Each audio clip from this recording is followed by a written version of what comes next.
নমস্কার বন্ধুরা, তোমাদের সবাইকে আমাদের এই চ্যানেলে স্বাগত জানাই। তোমাদের পরীক্ষা প্রস্তুতির জন্য আজকের ভিডিও ভীষণ গুরুত্বপূর্ণ। তোমরা যারা ক্লাস 6-এ অর্থাৎ ষষ্ঠ শ্রেণীতে পড়ছো, তোমাদের ইতিহাস বিষয়ের ফাইনাল পরীক্ষা 2025 মানে তৃতীয় পর্যায়ক্রমিক মূল্যায়ন 2025 ইতিহাস বিষয়ের প্রশ্নপত্র তার অ্যান্সার নিয়ে আলোচনা করব। এইরকমই প্রশ্নপত্র তোমাদের স্কুলে হতে চলেছে। এখান থেকে তোমরা হুবহু সব কমন পাবে। তাই আজকের ভিডিওটি সম্পূর্ণ দেখতে থাকো, পরীক্ষা প্রস্তুতির জন্য খুবই গুরুত্বপূর্ণ। তোমাদের প্রত্যেকটা পরীক্ষাতেই কিন্তু পূর্ণমান 70 নম্বরের পরীক্ষা হয়। তোমাদের 70 নম্বরের পরীক্ষা হয়, তোমরা সময় পাও 2 ঘন্টা 30 মিনিট সময় পাও। চলো তাহলে প্রশ্নপত্রটি দেখে নাও। তোমাদের প্রথমেই যেটি থাকছে সেটি তোমরা দেখে নাও। এর দাগের বলছে কি সঠিক উত্তরটি বেছে নিয়ে লেখো। তোমাদের 14খানা থাকছে, 14 নম্বর রয়েছে এক এক করে, ঠিক আছে। ফার্স্ট প্রশ্ন দেখো কি বলছে। উপবেদ বলা হতো রামায়ণকে, মহাভারতকে, চিকিৎসা শাস্ত্রকে না সঙ্গম সাহিত্যকে? তো উপবেদ বলা হতো, অ্যান্সার হবে চিকিৎসা শাস্ত্রকে উপবেদ বলা হতো, ঠিক আছে। পরবর্তী প্রশ্ন দেখো কি বলেছে 2-এর দাগের। সেলিউকাসের দূত হয়ে মৌর্য দরবারে এসেছিলেন কে? মেগাস্থেনিস না ডায়ামাকাস না ফাসিয়ান না প্রথম অ্যান্টিনায়োটিস? তো প্রথম অ্যান্সারটি হবে সেলিউকাস দূত হয়ে মৌর্য দরবারে এসেছিল, মেগাস্থেনিস হবে সঠিক অ্যান্সার, অপশন এ। আশা করি বুঝতে পেরেছো। চলো পরবর্তী প্রশ্ন দেখে নাও। 3 নম্বর দাগের প্রশ্ন দেখো কি বলেছে। ত্রাম্যলিপ্ত বন্দর অবস্থিত কোথায়? উত্তরের কঙ্কন উপকূলে, মালাবার উপকূলে না কাবেরী বদ্বীপ এলাকায় না পূর্ব মেদিনীপুরের তমলুকে? তো তাম্রলিপ্ত বন্দর অবস্থিত প্রশ্নের অ্যান্সারটি হবে পূর্ব মেদিনীপুরের তমলুকে অবস্থিত, সঠিক অ্যান্সার দিয়ে দাগ। আশা করি বুঝতে পেরেছ। প্রত্যেকটা প্রশ্ন তোমাদের জন্য গুরুত্বপূর্ণ, সব কথা ভালো করে দেখে যাবে, পরীক্ষায় দেখবে এর থেকে তোমরা কমন পেয়ে যাবে। তার পরবর্তী 4-এর প্রশ্ন কি বলেছে। কম্বনের রামায়ণে সর্বাধিক গুরুত্বপূর্ণ ব্যক্তিত্ব হলেন কে? রাম, রাবণ, লক্ষ্মণ না সীতা? তো কম্বনের রামায়ণের সর্বাধিক গুরুত্বপূর্ণ ব্যক্তিত্ব হলেন, অ্যান্সার হবে রাবণ। রাবণ হবে সঠিক অ্যান্সার। পরবর্তী প্রশ্ন কি বলেছে 5-এর দাগের। দশাবতার মন্দির অবস্থিত কোথায়? দেওঘরে, মহাবলীপুরে না ইলোয়ারে না চন্দ্রকেতুগড়ে? তো দশাবতার মন্দির অবস্থিত, অ্যান্সারটি হবে দেওঘরে হবে সঠিক অ্যান্সার, ঠিক আছে। চলো পরবর্তী প্রশ্ন দেখে নাও। 6-এর দাগের দেখো কি বলছে। কোন অঞ্চলে শালি ধানের চাষ বেশি হয়? তো কোন অঞ্চলে শালি ধানের চাষ বেশি হয়? অপশনগুলো দেখো, বারাণসী রয়েছে, বঙ্গ রয়েছে, মগধ রয়েছে, আর তামিলনাড়ু রয়েছে। তো কোন অঞ্চলে শালি ধানের চাষ বেশি হয়? অপশনটা হবে মগধ। মগধ হবে সঠিক অ্যান্সার। আশা করি বুঝতে পেরেছো। চলো পরবর্তী প্রশ্ন দেখে নাও। পরবর্তী প্রশ্ন দেখো 7-এর দাগের কি বলছে। ইন-টু হলো ভারতবর্ষ, চীনা দেবতা, মগধ না চীনা নদী?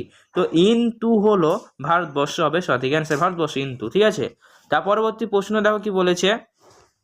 8-এর দাগের প্রশ্ন।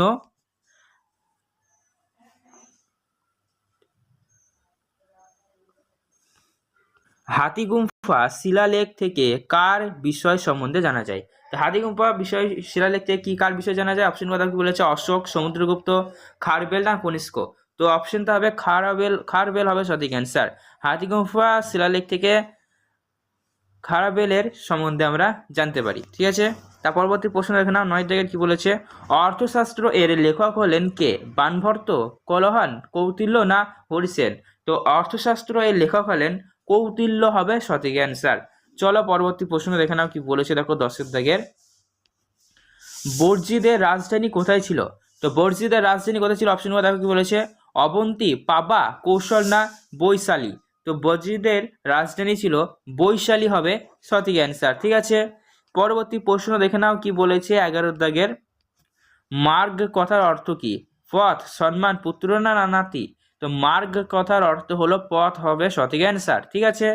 চলো পরবর্তী প্রশ্ন দেখে নাও 12 দাগের দেখো কি বলেছে।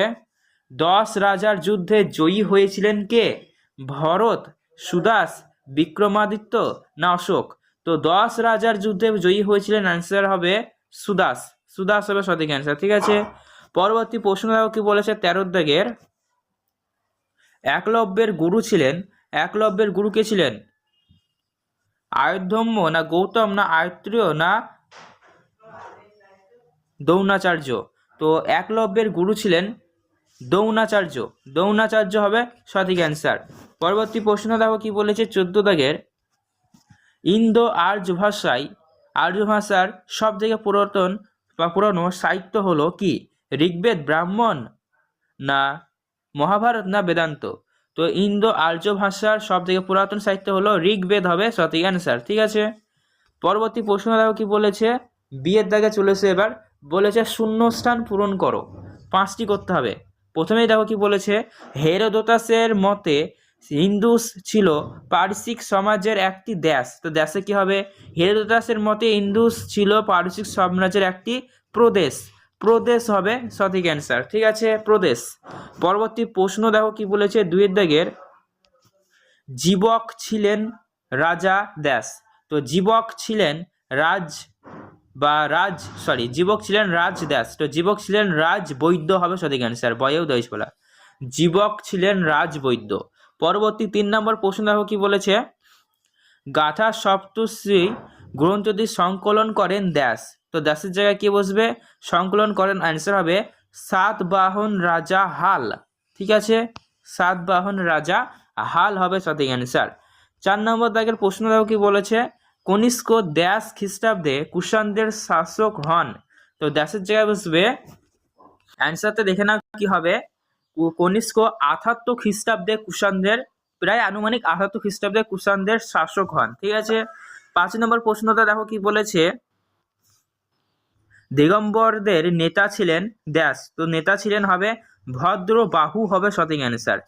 দিগম্বরদের নেতা ছিলেন ভদ্রবাহু। শূন্যস্থান পূরণ করা হয়ে গেল। এবার সি এর দিকে চলে এসো। এক কথায় উত্তর দিতে বলা হয়েছে, যে কোনো তোমাদের 9টি করতে হবে, তাই এখানে তোমরা 9 নম্বর পেয়ে যাচ্ছ। ঠিক আছে, প্রথম প্রশ্ন দেখো 1 দাগের কি বলেছে, সেতু কি দিয়েছে।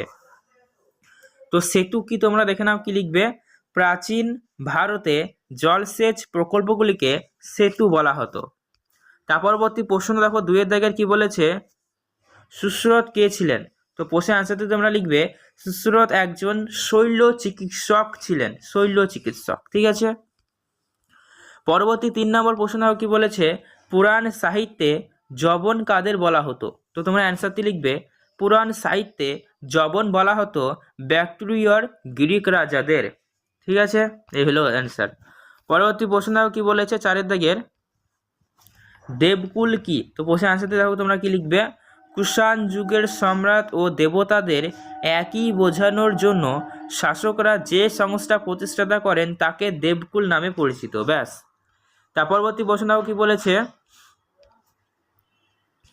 ফাসিয়ানের মতে দেশের সেরা নগর কোনটি। তো প্রশ্নের আনসার দেখো কি লিখবে তোমরা, ফাসিয়ানদের মতে দেশের সেরা নগর পাটলিপুত্র হবে সঠিক অ্যান্সার, পাটলিপুত্র। ঠিক আছে, তার পরবর্তী প্রশ্ন দেখো 6 দাগের কি বলেছে, বৈদিক যুগের কটি ভাগে ভাগ করা যায়। বৈদিক যুগকে কটি ভাগে ভাগ করা যায়? অ্যান্সার লিখবে, বৈদিক যুগকে 2টি ভাগে ভাগ করা যায়, আদি বৈদিক যুগ আর পরবর্তী বৈদিক যুগ। ঠিক আছে, পরবর্তী প্রশ্ন দেখো কি বলেছে 7 দাগের, রাজা কথার আক্ষরিক অর্থ কি। তো তোমরা লিখবে, রাজা কথার আক্ষরিক অর্থ হলো নেতা, নেতা হবে সঠিক অ্যান্সার। তার পরবর্তী 8 প্রশ্ন দেখো কি বলেছে, মহাসনগর কোথায় অবস্থিত। তোমরা লিখবে, বাংলাদেশের বগুড়া জেলায় অবস্থিত। ঠিক আছে, তার পরবর্তী প্রশ্ন 9 নম্বর দেখো কি বলেছে, ত্রিপিটক কোন ভাষায় লেখা। তোমরা লিখবে, ত্রিপিটক পালি ভাষায় লেখা। তার পরবর্তী প্রশ্ন 10 দাগের কি বলছে দেখো, গৌতম বুদ্ধ কোন নগরে মারা যান। অ্যান্সার লিখবে, গৌতম বুদ্ধ কুশীনগরে মারা যান। এরপর তোমরা দিয়ের দাগে চলে এসো। দেখো কি বলছে, নিচের প্রশ্নগুলি 2-3টি বাক্যে উত্তর দাও। তোমাদের এখানে রয়েছে 2 গুণ 6 সমান 12 নম্বর। প্রথম প্রশ্ন দেখো কি বলছে, ঋগ বৈদিক যুগের চতুর্বর্ণের পরিচয় দাও। তো এই প্রশ্নের আনসারটা খুব সুন্দরভাবে এখানে কমপ্লিট করে দেওয়া হয়েছে, আশা করি তোমরা দেখতে পাচ্ছ। তো এটি তোমরা লিখবে। ঠিক আছে, দেখো তোমরা কি লিখবে, ঋগ্বেদ অনুযায়ী সমাজে প্রথম দিকে চতুর্বর্ণের প্রথা বিশেষভাবে প্রচলিত ছিল এমনটা বলা যায় না। সম্ভবত ঋগ্বেদে বর্ণ বলতে মানুষের গায়ের রঙেই বোঝানো হতো। চতুর্বর্ণ প্রথা ঋগ্বেদের শেষের দিকে সমাজে ব্রাহ্মণ বা ক্ষত্রিয়, বৈশ্য ও শূদ্র শ্রেণীর অস্তিত্বের কথা বলা হয়। ব্রাহ্মণরা যজ্ঞবদ্ধভাবে পড়াশোনা ও শিক্ষাদানের কাজ করত। ক্ষত্রিয়রা রাজ্য শাসন এবং প্রজাদের নিরাপত্তার দায়িত্ব নিত। বৈশ্যরা কৃষিকাজ ও পশুপালন ও ব্যবসা বাণিজ্যের কাজে নিযুক্ত থাকতো এবং শূদ্ররা ব্রাহ্মণ ও ক্ষত্রিয় বৈশ্যদের সেবায় নিযুক্ত থাকতো। এইটুকু অ্যান্সার লিখবে তাহলেই হবে।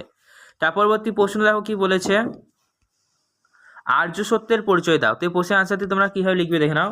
বৌদ্ধ ধর্মের প্রবর্তক গৌতম বুদ্ধ তার শিষ্যদের দুঃখের কারণ কি, কিভাবে সেই দুঃখ থেকে মুক্তি পাওয়া যায়, এই প্রশ্নগুলির উত্তরে 4টি প্রদেশ দেন। প্রত্যেকটি উপদেশকে বলা হয় আর্য সত্য। তাই এই 4টি উপদেশকে একসঙ্গে চতুরার্য সত্য বলে নামে পরিচিত হয়। ঠিক আছে, পরবর্তী প্রশ্ন কি বলেছে, ত্রিরত্ন কি। তো এই প্রশ্নের আনসারটি তোমরা লিখবে, সৎ বিশ্বাস, সৎ জ্ঞান ও সৎ আচরণের উপর জৈনরা জোর দিতেন। এই তিনটিকে একসঙ্গে জৈন ধর্মে ত্রিরত্ন বলা হতো। বৌদ্ধ ধর্মে গৌতম বুদ্ধ প্রধান ব্যক্তি, তার প্রচার করা ধর্মের বৌদ্ধ ধর্মের মূলিয়ে বৌদ্ধ ধর্ম প্রচারের দায়িত্ব বৌদ্ধ সংঘের। এই তিন মিলে হয় বুদ্ধ ধর্মসংঘ এবং এই তিনটে ধর্মকে মিলে ত্রিরত্ন তৈরি হয়। তার পরবর্তী প্রশ্ন দেখো কি বলেছে, সংখ্যায়ন কি। তো দেখে না প্রশ্নের আনসারটি তোমরা কি লিখবে, ভারতীয় উপমহাদেশে গণিত চর্চা ব্যাপক প্রচলন ছিল এবং জৈন ও বৌদ্ধ পণ্ডিতেরাও গণিত চর্চা করতেন। বৌদ্ধদের গণিত বিজ্ঞান বিষয়টি তৈরি হয়েছিল পাটিগণিত ও বীজগণিত ও জ্যামিতিক নিয়ে। জৈনরা এই গণিত বিজ্ঞানকে বলতেন সংখ্যা বা সংখ্যায়ন। পরবর্তী প্রশ্ন দেখো 5 নম্বর দাগের কি বলছে, গুরুকুল ব্যবস্থা বলতে কি বোঝো। প্রশ্নের আনসারটি দেখে নাও কি লিখবে, বৈদিক যুগের শিক্ষা ব্যবস্থায় ছাত্রদের গুরুগৃহে থেকে পড়াশোনা করতে হতো, তাই এই শিক্ষা ব্যবস্থাকে বলা হতো গুরুকুল শিক্ষা ব্যবস্থা। পরবর্তী প্রশ্ন দেখো কি বলেছে, মিশরকে নীল নদের দান বলা হয় কেন। তো প্রশ্নের আনসারটি তোমরা দেখে নাও কিভাবে লিখবে, মিশর নীল নদের নিম্ন অববাহিকায় অবস্থিত একটি দেশ। মরু প্রকৃতির জলবায়ু প্রভাবে এখানে বৃষ্টিপাতের পরিমাণ খুবই অল্প। মিশরের পশ্চিমে সাহারা মরুভূমি, কিন্তু দেশের মধ্যে দিয়ে নীল নদ প্রভাবিত হওয়ায় মিশরের সম্পূর্ণ মরুভূমিতে পরিণত হতে পারেনি, তাই মিশরকে নীল নদের দান বলা হয়। পরবর্তী প্রশ্ন কি বলেছে, অগ্রহার ব্যবস্থা কি। তো এই প্রশ্নের আনসারটি তোমরা কিভাবে লিখবে দেখে নাও। গুপ্তোত্তরকালে বৌদ্ধ বিহার ও অন্যান্য মন্দির বা ব্রাহ্মণে যে নিষ্কর জমি দান করা হতো তা অগ্রহার ব্যবস্থা নামে পরিচিত। এই ব্যবস্থায় বেশিরভাগ ক্ষেত্রে জমি অর্থের বিনিময়ে কেনা হতো এবং পরে তা দান করা হতো। এই ধরনের জমি হস্তান্তর করা যেত না, কিন্তু বংশ পরম্পরায় ভোগ করা যেত। পরবর্তী প্রশ্ন দেখো কি বলেছে, দাগের নিচের প্রশ্নগুলি 4-5টি বাক্যে উত্তর দিতে বলা হয়েছে। এখানে তোমরা 15 নম্বর পাবে। 3 × 5 = 15 নম্বর রয়েছে। প্রথম প্রশ্ন দেখো কি বলেছে, প্রদেশ শাসন ব্যবস্থা কিরূপ ছিল। এই প্রশ্নের আনসারটি তোমরা দেখো কিভাবে লিখবে, ইন্দিকা। চন্দ্রগুপ্ত মৌর্যের আমলে গ্রিক শাসন সেলিউকাসের রাষ্ট্রদূত রূপে মেগাস্থিনিস পাটলিপুত্রে আসেন। এই সময় ভারত সম্পর্কে তিনি তার বিরুদ্ধে লিপিবদ্ধ করেন ইন্দিকা নামক গ্রন্থে। যদিও মূল গ্রন্থটি অস্তিত্ব পাওয়া যায়নি, তবে গ্রন্থটির নানা অংশ পাওয়া গেছে পরবর্তী গ্রিক ও রোমান লেখকদের বিবরণে। এগুলি থেকে ভারতীয় ইতিহাসের নানা তথ্য পাওয়া যায়। এর মধ্যে বিশেষ উল্লেখযোগ্য হলো পাটলিপুত্র নগর সম্পর্কিত তথ্য। তারপর দেখো কি বলেছে, গুহাবাস কি। তো গুহাবাস কি তোমরা দেখে নাও। মৌর্য সম্রাট অশোক ও তার পরবর্তী মৌর্য সম্রাটরা আজীবিকাদের জন্য পাহাড় কেটে কৃত্রিম গুহা বানাতেন। এগুলি গুহাবাস নামে পরিচিত। এইসব গুহায় সন্ন্যাসীরা বসবাস করতেন।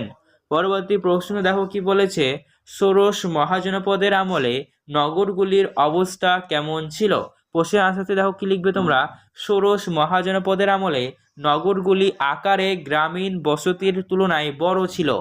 প্রধানত শাসন ও ব্যবস্থার সঙ্গে যুক্ত লোকেরা নগরে বাস করতেন, তবে এরা নিজেদের খাদ্য নিজেরা উৎপাদন করতে পারতেন না, তাই খাদ্যের জন্য তাদের গ্রামের ওপর নির্ভরশীল থাকতে হতো। তারপর দেখো টিকা লেখো দিয়েছে 10 রাজার যুদ্ধ। তো 10 রাজার যুদ্ধ টিকা লেখো, দেখো তোমরা কি লিখবে, 10 রাজার যুদ্ধ। যুদ্ধের কথা ঋগ্বেদে অনেক আছে, তার মধ্যে বিখ্যাত হলো 10 রাজার যুদ্ধ। ভারত গোষ্ঠীয় রাজার ছিলেন সুদাস, তার সঙ্গে অন্যান্য দেশটি গোষ্ঠীয় রাজাদের যুদ্ধ হয়েছিল। সুদাস 10 রাজার জোটকে হারিয়ে দিয়েছিলেন। এর ফলে ভারত রাষ্ট্রীয় রাজনৈতিক ক্ষমতা বেড়েছিল। নদীর ওপার থেকে বাঁধ ভেঙে দিয়েছিলেন সুদাস। হয়তো নদীর জলের উপর অধিকার বজায় রাখার জন্যই এমনটা করা হয়েছিল। এই যুদ্ধের সঙ্গে পরবর্তীকালে মহাভারতের কুরুক্ষেত্র যুদ্ধের কিছুটা মিল রয়েছে। পরবর্তী প্রশ্নটাও কি বলেছে, 5 নম্বর দাগের প্রশ্ন, অশোকের জীবনে কলিঙ্গ যুদ্ধের প্রভাব লেখো অথবা অশোকের ধর্ম সংক্ষেপে আলোচনা করো। একই প্রশ্ন, ঠিক আছে। দেখো তোমরা কিভাবে লিখবে। কলিঙ্গ যুদ্ধের ভয়াবহতার ফলে অশোকের মনের পরিবর্তন ঘটে। এরপর থেকেই তিনি প্রজাদের ঐক্যবদ্ধ করতে থাকেন। এই যুদ্ধের পর অশোক অন্য কোনো যুদ্ধ করেনি, বরং বৌদ্ধ ধর্মের দ্বারা তিনি প্রভাবিত হয়েছিল। অশোকের ধর্ম, অশোক কলিঙ্গ যুদ্ধের পর প্রজাদের মধ্যে ধর্মনীতি প্রচার করেন। অশোকের ধর্ম বৌদ্ধ ধর্ম বেশ কিছু মিল থাকলেও এতে একটি বিশেষ ধর্ম ছিল না। ধর্মের মূল কথা, অশোকের ধর্মে কতগুলি সামাজিক আচরণের ওপর বিশেষভাবে গুরুত্ব দেওয়া হয়। এর মূল ছিল অহিংসা, প্রাণী হত্যা বন্ধ, দায় দান, সত্যের কথা বলা, গুরুজনদের মেনে চলা প্রভৃতি। এর মাধ্যমে অশোক প্রজাদের সান্ত্বনাতুল্য মনে করতেন। উদ্দেশ্য, অশোক ধর্মের মূল উদ্দেশ্য ছিল মানুষের পারিবারিক ও সমাজ জীবনের উন্নতি সাধন করা। পরবর্তী প্রশ্ন চলে এসে দেখো কি বলছে। এফের দাগের নিচের প্রশ্নগুলির 8টি বাক্যে উত্তর দিতে বলা হয়েছে। 3 × 5 = 15 নম্বর রয়েছে। ফার্স্ট প্রশ্ন দেখো কি বলছে, সমুদ্রগুপ্তের কর্তৃত্ব বর্ণনা করো অথবা মৌর্য সাম্রাজ্যের পতনের কারণগুলি লেখো। প্রশ্নের আনসারটি তোমরা দেখতে পাচ্ছ একটু বড় রয়েছে, তাই সবটাই মুখে বললে কিন্তু ভিডিওতে অনেক বড় হয়ে যাবে, ঠিক আছে। তাই তোমরা প্রয়োজনে খাতায় লিখে নাও বা স্ক্রিনশট করে নিতে পারো, ঠিক আছে। তো দেখে নাও প্রশ্নের আনসারটি কীভাবে কমপ্লিট করা আছে। আমি একটু পড়ে দিচ্ছি। প্রথমটা, মৌর্য সাম্রাজ্যের পতনের কারণ। মৌর্য সাম্রাজ্যের পতনের মূল কারণগুলি হলো, প্রথমত কারণ হচ্ছে ব্রাহ্মণ শ্রেণীর ক্ষোভ। তো এটি একটু পয়েন্ট আকারে দিয়ে দেবে। দেখো আনসারগুলো 5-6 লাইন রয়েছে। তারপরে দেখো অশোক অনুসৃত অহিংসা নীতি একটু রয়েছে, লিখে নেবে। তারপরে দেখো কি রয়েছে, 3 নম্বর রয়েছে সমাজের বিশালতা ও প্রশাসনিক দুর্বলতা। তারপরে পয়েন্ট রয়েছে অর্থনৈতিক সংকট। তারপরে পয়েন্ট রয়েছে অশোকের উত্তরাধিকারের দুর্বলতা। প্রত্যেকটা পয়েন্ট 6-7 লাইন করে লিখলে এই প্রশ্ন আনসারটি কমপ্লিট হয়ে যাবে। পরবর্তী প্রশ্নটাও কি বলেছে, গুপ্ত আমলে বাণিজ্যের পরিচয় দাও অথবা প্রাচীন ভারতে পরিবেশের চিন্তা কেমন ছিল। তো এই প্রশ্নের আনসারটি তোমরা দেখে নাও। আমরা সব ক্ষেত্রে করেছি। প্রথমে তো বিষয়বস্তু লিখেছি, তারপরে বন ও বন্যপ্রাণী সংরক্ষণ লিখেছি, তারপরে বৃক্ষের রোধ লিখেছি, ঠিক আছে। তারপরে দেখো এখানে রয়েছে 3 নম্বর প্রশ্ন, গুপ্ত যুগের শিক্ষা ব্যবস্থার পরিচয় দাও অথবা প্রাচীন ভারতে চিকিৎসা শাস্ত্র সম্পর্কে একটু আলোচনা করো। দেখো এখানে আমরা প্রশ্নের আনসারটি কমপ্লিট করেছি, ঠিক আছে। তোমরা প্রয়োজন স্ক্রিনশট করে নাও বা খাতায় লিখে নাও। তো বন্ধুরা, এই হলো তোমাদের ক্লাস 6 তৃতীয় পর্যায়ক্রমিক মূল্যায়ন ইতিহাসের ফাইনাল পরীক্ষায় প্রশ্নপত্র তার অ্যান্সার, একটা নমুনা প্রশ্নপত্র তার অ্যান্সার তোমাদের সম্পূর্ণ ডিটেলসে আলোচনা করলাম। তো তোমাদের ভিডিও কেমন লাগলো অবশ্যই নিচে কমেন্ট করে জানাও। এরকমই গুরুত্বপূর্ণ সাজেশন, নোটস, টিপস এবং প্রশ্নপত্র সবার আগে পাওয়ার জন্য আমাদের এই চ্যানেলটিকে সাবস্ক্রাইব করবে, পাশে নোটিফিকেশন দিয়ে কল করবে। আজকের ভিডিও সম্পূর্ণ দেখার জন্য তোমাকে জানাই অসংখ্য ধন্যবাদ।